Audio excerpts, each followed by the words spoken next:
Shalom, selamat pagi. Kita bertemu kembali. Saya percaya bahwa kita semua dalam keadaan sehat, dan saya berharap juga anak-anakku yang terkasih, kita bertemu dalam sukacita dan keluarga kalian boleh tetap ada dalam lindungan Tuhan. Hari ini kita mau melanjutkan proses pembelajaran kita.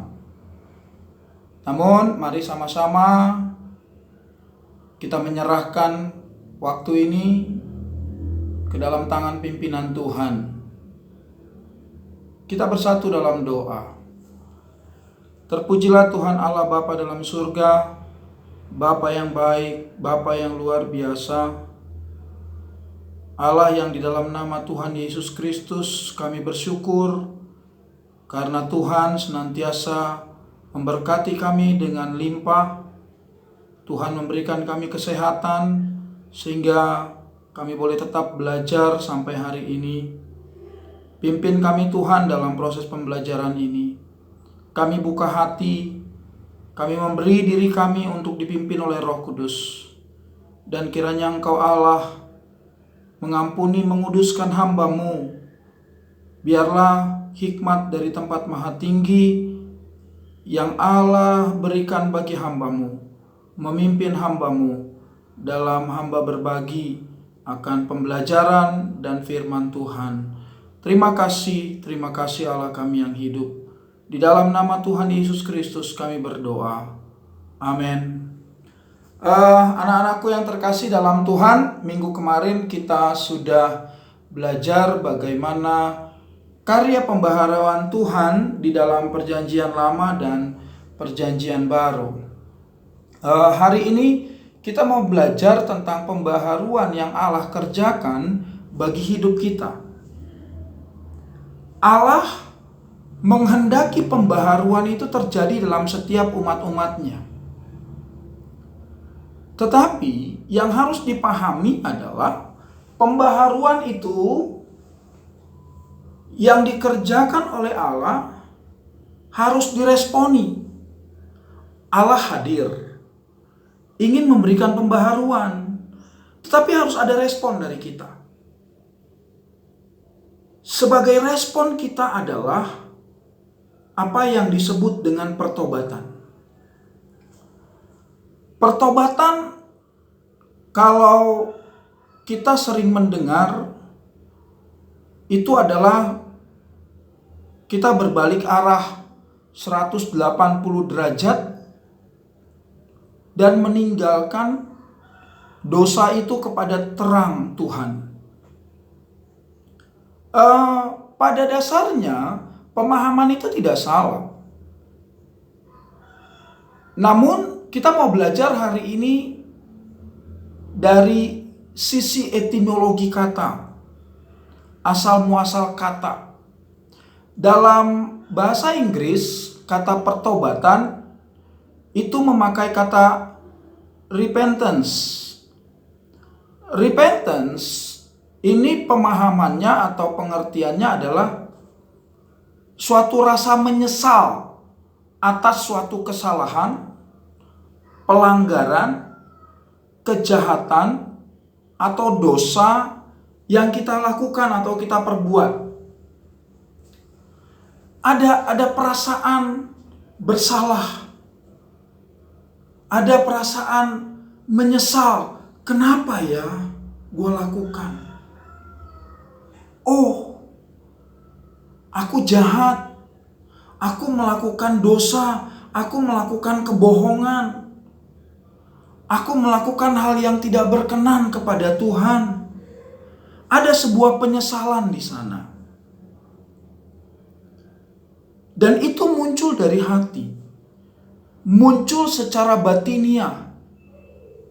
Bukan secara akali atau kemampuan intelektual. Enggak hanya itu pertobatan. Pertobatan itu munculnya dari hati nurani kita. Nah, kita mau belajar secara etimologi kata pada sisi yang lain, yaitu dari perjanjian lama dan perjanjian baru. Perjanjian lama mengenal kata nikam. Nikam itu dalam perjanjian baru sama artinya dengan kata metanoia. Mungkin kita sering mendengar kata metanoia. Itu ada toko buku metanoia. Dulu ada tuh dekat sekolah kita, Kemurnian, tuh dekat GBI Maisonet itu ada dulu toko buku metanoia di situ. Nah, arti metanoia itu identik dengan kata nikam dalam perjanjian lama. Artinya apa? Menyesal lalu bertobat dari suatu perbuatan yang salah untuk melakukan suatu kebaikan. Nah, itu. Jadi dia menyesal dulu. Menyesal, lalu dia bertobat dari perbuatannya yang berdosa atau salah untuk melakukan yang baik. Nah, jadi ada pergeseran, ada perubahan posisi. Ada perubahan cara pandang dari yang negatif menjadi positif. Ini. Dan kata ini sama identiknya dengan kata metanoia. Jadi bukan cuma sekedar pikiran, bukan cuma sekedar intelektual kita, akali kita, tetapi itu berasal dari dalam, dari hati nurani, dari batin kita, dari hati kecil kita, gitu. Jadi nggak cuma sampai menyesal doang, tapi dia ada suatu tindakan baru, tindakan kemudian yaitu pertobatan. Nah, yang kedua memakai kata sub. Sub ini dalam perjanjian lama atau bahasa Ibrani identik dengan kata epistrepo dalam perjanjian baru. Kata epistrepo ini merupakan perubahan dari pola hidup kita secara jasmani atau secara lahiriah. Tapi itu merupakan akibat dari pertobatan batiniah tadi. Jadi ada perubahan secara lahiriah. Contoh, biasanya kalau orang-orang yang baru bertobat, yang sungguh-sungguh takut akan Tuhan, itu wajahnya selalu berseri-seri. Gak ada rasa khawatir, gak ada rasa takut untuk hal-hal yang menyeramkan. Itu. Karena ada efek.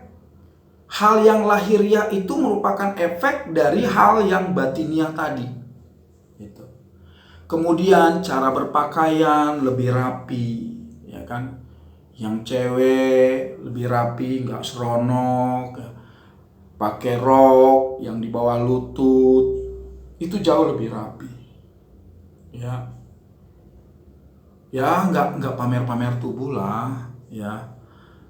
Yang cowok itu kan kadang-kala sekarang ada anak-anak SMA itu bajunya dirobek lah di sini, ya kan, lalu celananya dirobek segitiga lah, atau gak jelas, pakai jeans yang ada robek-robeknya di lutut, ya kan.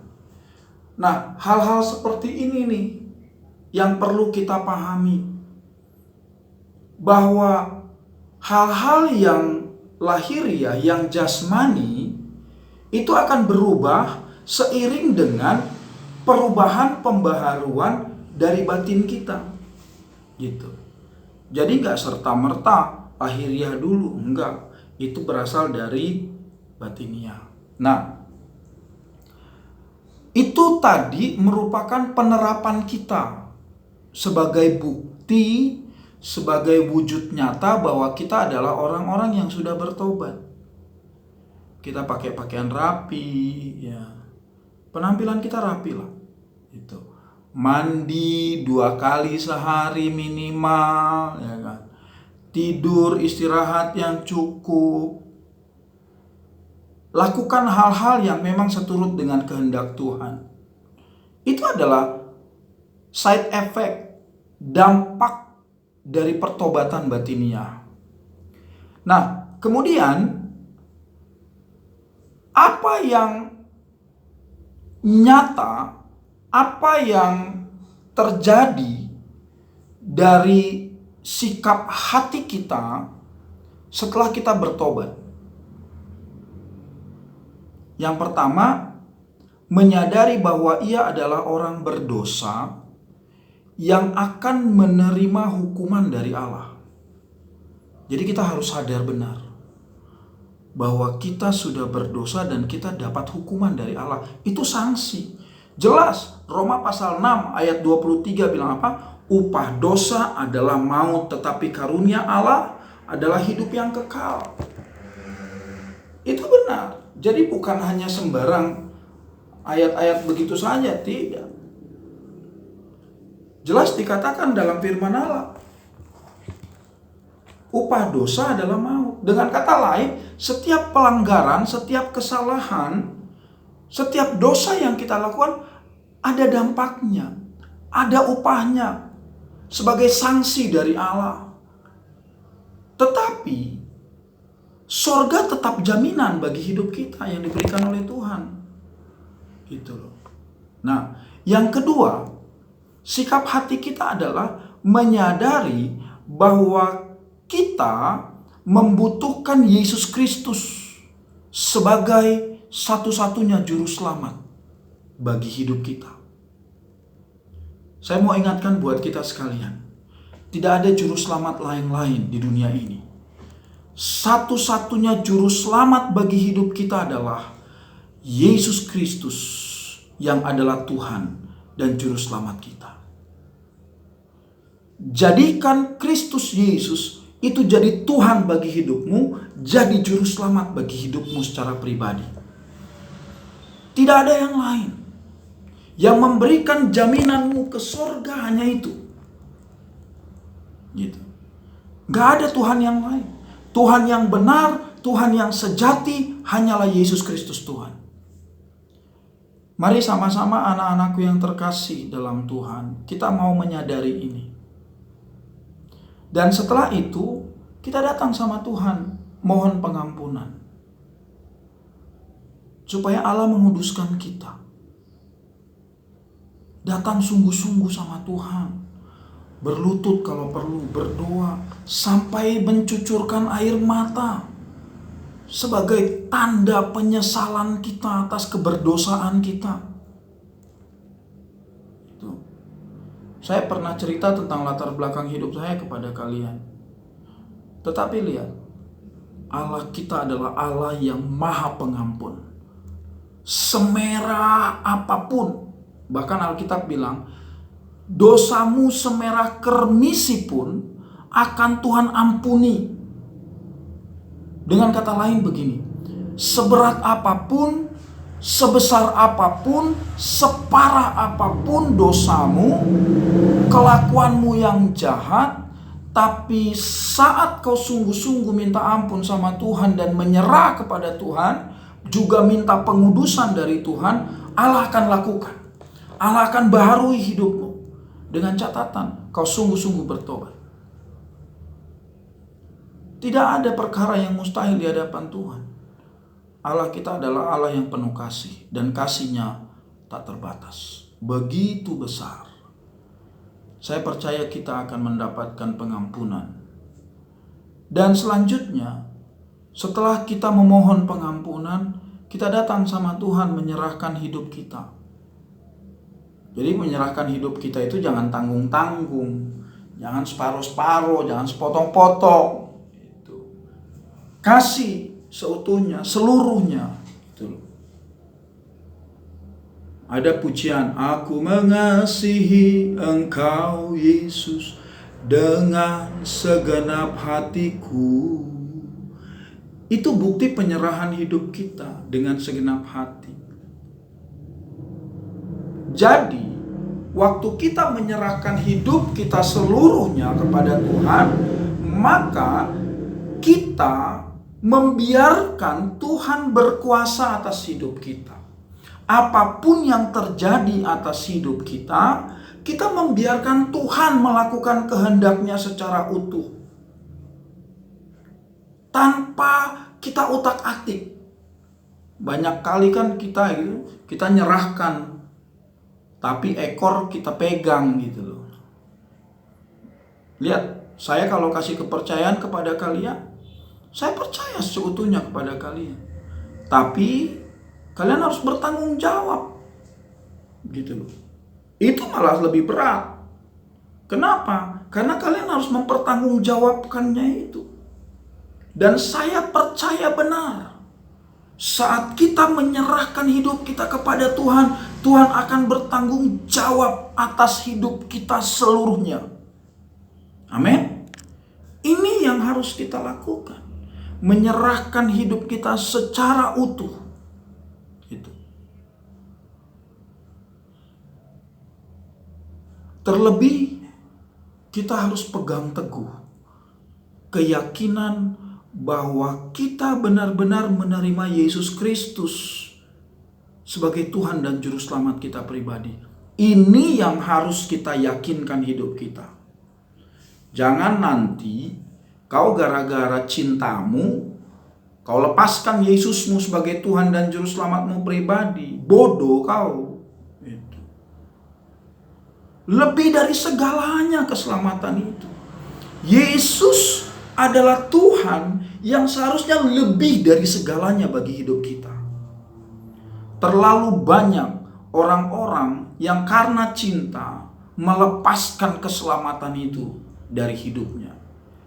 Dalam pemahaman saya sebagai hamba Tuhan, itu adalah hal yang terbodoh yang dilakukan setiap orang percaya kalau dia akhirnya meninggalkan Kristus hanya demi cinta. Hanya demi wanita, hanya demi cowok, hanya demi kedudukan, hanya demi harta, dan lain sebagainya. Itu kekonyolan, itu kebodohan jika sampai engkau lepaskan Yesus dari hidupmu sebagai Tuhan dan Juru Selamatmu pribadi. Langkah yang berikutnya adalah bahwa sikap hati kita berani meninggalkan kehidupan kita yang lama. Kita harus berani. Jangan takut. Sekalipun kadangkala diolok-olok. Itu. Saya waktu setelah bertobat saya diledekin. Saya datang ke teman-teman saya. Oto, kamu sudah bertobat? Waduh, bentar lagi kiamat. Coba. Diledekin. Oto, kamu udah gak mabuk-mabukan lagi? Masa saya dengar kamu jadi pendeta? Astagfirullahaladzim, katanya coba. Gak percaya. Itu. Kebetulan kami punya grup alumni sekolah peternakan yang ada di Lembang, angkatan kami. Itu mereka bilang apa? Ada salah satu yang bilang begini. Kalau benar-benar si Oto jadi pendeta, saya waktu ketemu dia, saya mau sembah sujud katanya. Karena itu orang gak mungkin banget untuk bertobat. Tuh. Tapi lihat, setelah pertobatan itu, saya mengalami perkara-perkara yang dahsyat dengan Tuhan. Tuhan membawa saya kepada pengalaman-pengalaman rohani yang begitu luar biasa. Dengan catatan, berani meninggalkan hidup yang lama. Udahlah, gak ada guna. Kemalasan, ya kan, ketidakpedulian, acu tak acu, ya, itu gak ada guna. Apalagi kalau kau sudah mulai ngerokok, udah narkoba, pacaran udah mulai kelewat batas, ya kan, bertobat kau cepat. Pacaran kelewat batas ini maksud saya udah cipika-cipiki kau, apalagi ciuman at a lips. Tuh, bertobat kau, ya. Yang cowok bertobat, yang cewek juga. Nah, kemudian setelah kita berani meninggalkan hidup yang lama, kita mulai masuk pada fase kehidupan kita yang baru. Artinya apa? Kita mulai hidup dengan melakukan kehendak Allah dalam firman-Nya tentu. Makanya refren tadi lagu yang tadi itu, ku renungkan firman-Mu siang dan malam, ku pegang perintah-Mu dan ku lakukan.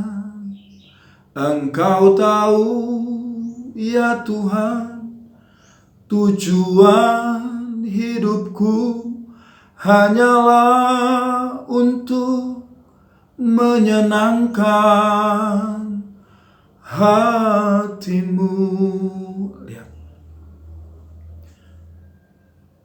Enggak cuman merenungkan firman, tapi lakukan dengan segenap hati. Ini adalah fase kehidupan kita yang baru. Oleh sebab itu, ayo sama-sama kita melihat kehidupan kita. Gimana sikap hati kita dalam pertobatan kita, dalam kasih kita kepada Kristus. Inilah dia yang harus kita pahami, yaitu bahwa pertobatan itu merupakan kebutuhan mutlak. Jadi mutlak dia. Tidak boleh enggak. Tidak boleh tidak. Jadi dia adalah kebutuhan mutlak dari hidup kita yang berdosa untuk menerima pembaharuan dari Tuhan.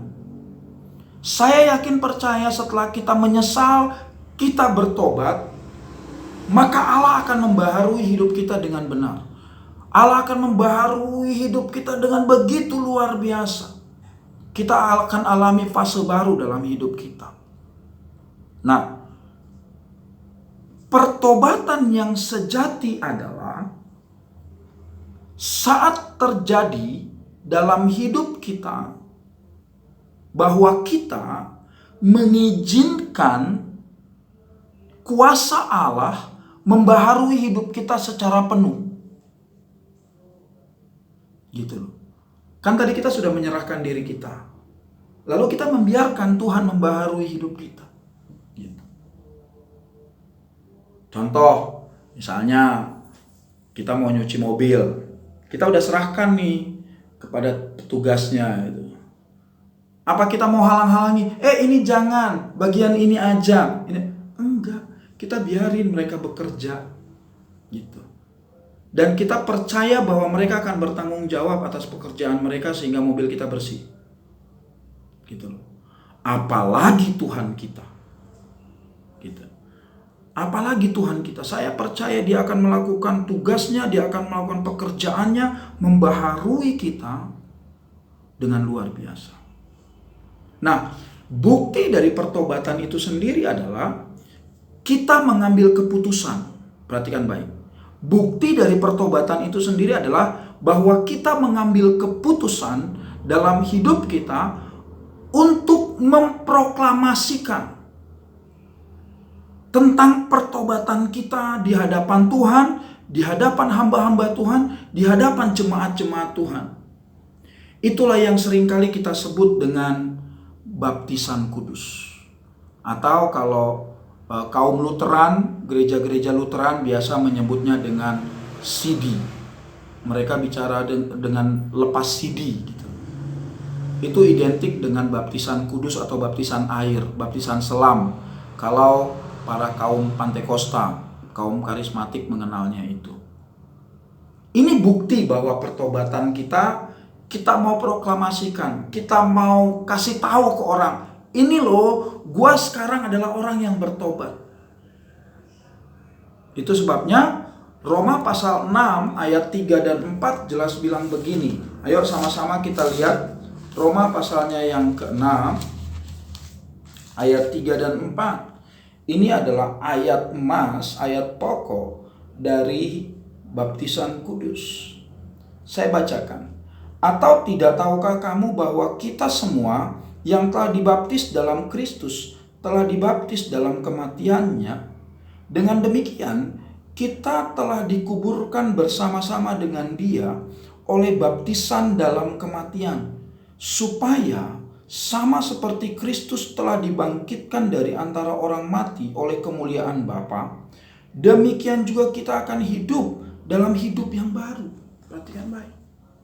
Dengan kata lain, setelah kita memproklamasikan diri kita yang bertobat, kita keluar dari dalam air baptisan itu, maka kita mengalami hidup yang baru. Dan kita mau melakukan kehendak Tuhan serta firman-Nya.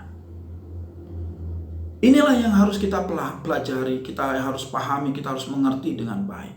Dan gak cuma dimengerti, gak cuma dipahami. Tapi pesan saya, kerinduan saya mohon kepada kalian semua anak-anakku yang terkasih, lakukan kehendak Tuhan, lakukan firman-Nya.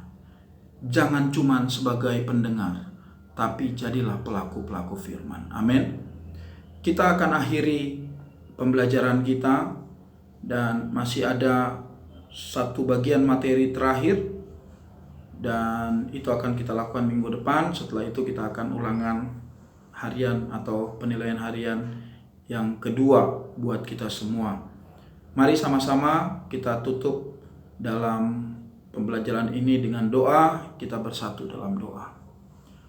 Terima kasih Tuhan, Allah kami yang hidup, Allah yang telah mengurapi kami dalam proses pembelajaran ini. Tuhan, doa hamba-Mu bagi setiap anak-anak kami terkasih di seluruh tempat di mana mereka tinggal.